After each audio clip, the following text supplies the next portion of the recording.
बूढ़े पति पत्नी की दुख भरी कहानी। दोस्तों, आज की कहानी काफी ज्यादा इमोशनल है क्योंकि इसमें बूढ़े पति पत्नी के दुख भरे जीवन के बारे में एक नौजवान लड़का अपना नजरिया शेयर कर रहा है। मेरा नाम प्रशांत है। मुझे गांव के घर से काफी दूर की बड़ी सिटी में नई नौकरी मिली थी। इस शहर में भाड़े का घर लेकर रहने लगा। पड़ोसी के तौर पर घर के सामने ही एक घर था जिसमें एक बुजुर्ग जोड़ा रहता था। दोनों बिल्कुल अकेले थे, मतलब ना कोई बेटा, ना बेटी, ना नाती, ना पोते, यानी कि संयुक्त परिवार नहीं था। मैं एक संयुक्त परिवार का सदस्य था, इसलिए मुझे अक्सर उनके बारे में विचार आते रहते थे। मुझे देखकर बुरा लगता है, इतनी उम्र होने के बाद भी उनकी देखभाल करने वाला कोई भी उनके साथ नहीं है। जब मैं सुबह ऑफिस के लिए निकलता था तो देखता था कि दादी जी अपने कपकपाते हुए हाथों से दादाजी को चाय देती थी। वैसे ही कपकपाते हाथों में कप लिए दादाजी चाय पीते थे।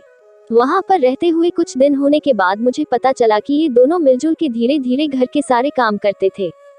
कोई भी उनसे जाकर बात नहीं करता। इतने दिनों में मैंने उनकी आवाज तक नहीं सुनी थी। जब मैं शाम को ऑफिस से घर आता था तब दोनों को घर के आंगन में बैठा पाता था और उन दोनों के ही चेहरों पर थकान साफ साफ पड़ पाता था। मैं करूं कई बार करता कि उनसे जाकर बात करूं, लेकिन फिर किसी वजह से मेरे पाँव वहीं पर थम जाते। मैं जब जब उन्हें देखता था मुझे मेरे दादा दादी की बहुत याद आती और मैं घर पर फोन लगाकर उनसे बात कर लिया करता। एक संडे जब मुझे ऑफिस में छुट्टी थी तो मैंने देखा दादी जी काम कर रही थी, लेकिन उन्हें रोज की अपेक्षा आज काम करने में कुछ ज्यादा ही तकलीफ हो रही थी। मैंने उनके पास जाकर पूछा कि दादी जी, आपकी तबीयत तो ठीक है ना? क्या मैं आपकी कोई मदद कर सकता हूँ? उन्होंने प्रतिक्रिया नहीं दी। मैंने दोबारा उनसे पूछा, बताइए दादी जी, मैं क्या करूँ आपके लिए? उन्होंने फिर भी कोई उत्तर नहीं दिया। मुझे काफी आश्चर्य हुआ। कुछ मिनटों बाद दादाजी वहां आए और वह भी कुछ नहीं बोले। मैंने ही बात को आगे बढ़ाते हुए कहा, मुझे लगता है कि दादी जी की तबीयत खराब है, इसलिए मैं यहाँ आया हूँ। मैं आपकी मदद करना चाहता हूँ, बताएं मैं कैसे आपकी मदद कर सकता हूँ? दादाजी इशारों से मुझसे बातें करने लगे। उन्होंने इशारों से मुझे बताया कि दादी जी सुन और बोल नहीं सकती।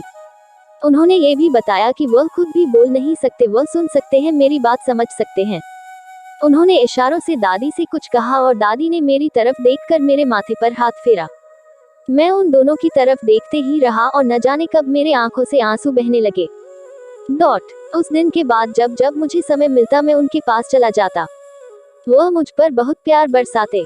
अब तो मुझे उनके इशारे की मीठी भाषा भी बहुत अच्छे से समझ में आने लगी थी। एक दिन मैंने दादाजी से पूछा कि वह अकेले क्यों रहते हैं, क्या उन्हें कोई औलाद नहीं है? दादाजी ने दादी को इशारे से समझाया कि मैंने उनसे क्या पूछा। फिर दोनों मेरा हाथ पकड़कर मुझे आंगन में ले आए और अपने आंखों के आंसू पोंछे और उंगली का इशारा करते हुए एक साइकिल मुझे दिखाई। साइकिल को देखकर मैं समझ गया कि उनके परिवार वाले उन्हें छोड़कर कहीं जा चुके हैं और अब उनके हिस्से में केवल यादें ही बची है। उन्हें रोता हुआ देखकर मैं भावुक हो गया और मैंने दोनों को गले से लगा लिया। उन्होंने मेरे ऊपर अपने सीने में सालों से बंद प्यार के बादलों से प्यार की इतनी बारिश कर दी कि मैं पूरी तरह उसमें भीग गया। दोस्तों, इस कहानी से कई लोग कनेक्ट कर पाएंगे क्योंकि यह सिर्फ कहानी नहीं है, ये कई सारे बेचारे बुजुर्ग लोगों की सच्ची दास्तान है।